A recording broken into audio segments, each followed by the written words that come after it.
మనకి ఋషిప్రోక్తమైనటువంటి వ్రతాలు ఎన్నో ఉన్నాయి. కల్పము అంటారు. కల్పము అంటే ఋషి ఒక వ్రతాన్ని ఎలా ఆచరించాలి అని చెప్తారో అలాగే వ్రతాన్ని ఆచరిస్తాం. దానికి పూర్వాంగంలో వ్రత విధానము అని చెప్పి పూజా విధానం ఉంటుంది. ఉత్తర భాగమునందు కథ ఉంటుంది. కథ అంటే అది కల్పితమైనటువంటి కథ కాదు, యథార్థముగా ఆ వ్రతం ప్రారంభం అవడానికి నేపథ్యం ఎక్కడ ఉన్నది, ఎలా ప్రారంభమైంది, ఎవరు చేశారు, ఎవరు ఫలితాన్ని పొందారు, తరువాత అది పరంపరాగతంగా అలా ఎందుకు నైమిత్తిక తిథిగా మారింది, అలా ఎందుకు చేస్తూ వస్తున్నారు అన్న విషయాన్ని ఋషి వివరణ చేస్తాడు.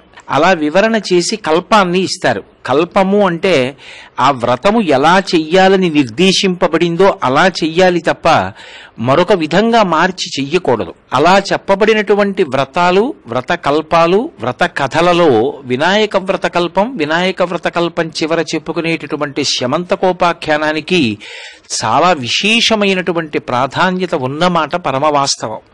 ఎందుచేత అంటే మిగిలిన కథలు ఇందాక నేను చెప్పినట్లుగా ఎక్కడ ప్రారంభమైంది, ఎవరు చేశారు, ఎలా చేశారు, తరువాత మనం ఎలా చెయ్యాలి, దానివల్ల వచ్చే ఫలితం ఏమిటి అన్నది చెప్తాయి.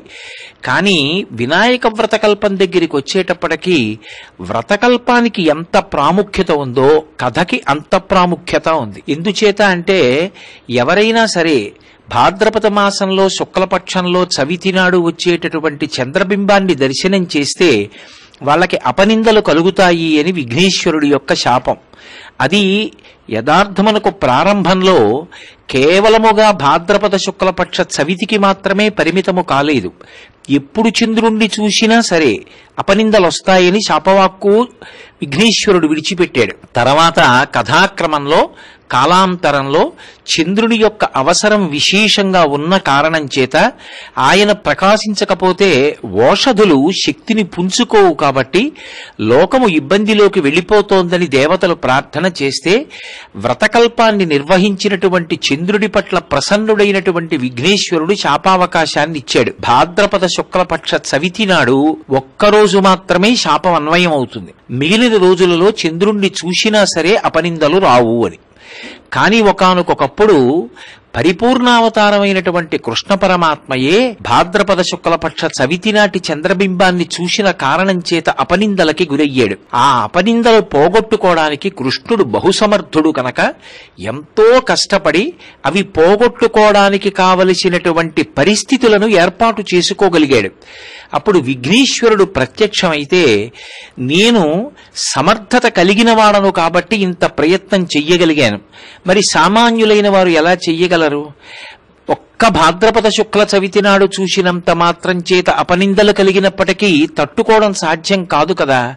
కాబట్టి దీనికి కూడా నువ్వు ఏదైనా పరిహారం చెప్తే బావుంటుంది అని ప్రార్థన చేస్తే ఏ స్యమంతకమణిని సూర్యభగవానుడి నుండి సత్రాజిత్తు పొంది ఇంత పెద్ద కథ నడిచిందో, ఏ స్యమంతకమణి కోసమే కృష్ణుడు అన్ని కష్టాలు పడవలసి వచ్చిందో కథారూపంలో ఒక్కసారి విన్నా అనేకమైనటువంటి మలుపులతో ఉంటుంది. కాబట్టి శమంతకోపాఖ్యానం ఒకవేళ అంతా వినకపోయినా ఒక్క శ్లోకం అది సింహప్రసీనమవధీహి సింహో జాంబవతా హతః సుకుమారకమారోధీహి తవ హ్యేషా స్యమంతకః అని ఆ రోజున జాంబవతి ఆ సుకుమారుడు అని పేరు కలిగినటువంటి జాంబవంతుని యొక్క కుమారుణ్ణి ఊయలలో పెట్టి ఊపుతూ శమంతకమణి ఎక్కడి నుంచి వచ్చిందో పరోక్షంగా కృష్ణుడికి చెబుతూ పాడినటువంటి జాంబవంతుడు తెచ్చిన శమంతకమణి ఓ తమ్ముడా సుకుమారుడా నీకే అంది జాంబవతి.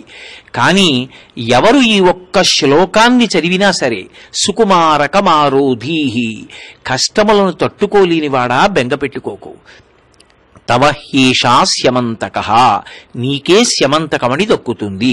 ఏ స్యమంతకమణి? ఆనాడు సూర్యుడిచ్చిన స్యమంతకమణి కాదు. మనకి దక్కేవి 3 మణులు దక్కుతాయి. 1 గణేశరత్నము, 2 గోపాలరత్నము, 3వది పరమాద్భుతమైనటువంటిది. మనందరం కూడా ఏ భాగ్యాన్ని పొంది మనసులో ప్రశాంతతని పొందగలమో అటువంటి స్యమంతకమణికి సంబంధించినటువంటి భాగ్య విశేషము అనుగ్రహ శక్తి కూడా మనకే దక్కుతాయి. కాబట్టి ఇన్ని మణులను నువ్వు పొందగలవు. కాబట్టి సుకుమారక మారోదీహి తవహ్యేషా స్యమంతకః అని ఆ రోజున జాంబవతి పాట పాడుతూ ఏ కథ చెప్పిందో ఆ కథనన్నా చెప్పుకోవాలి, ఆ శ్లోకమన్నా చెప్పుకోవాలి. అందుకే మిగిలిన వ్రతకథల కన్నా శమంతకోపాఖ్యానానికి అంత ప్రాముఖ్యత ఏర్పడింది. శమంతకోపాఖ్యానం స్కాంద పురాణంలో చెప్పబడింది, విష్ణు పురాణంలో చెప్పబడింది. పరాశర మహర్షి ఈ లోకానికి అందించిన అద్భుతమైన కానుక విష్ణు పురాణం. తరువాత వ్యాసుల వారు భాగవతం రచన చేసేటప్పుడు విష్ణు పురాణమే పునాది అయింది. ఆ విష్ణు పురాణంలో కూడా ఈ శమంతకోపాఖ్యానాన్ని చాలా విశేషంగా వర్ణించారు.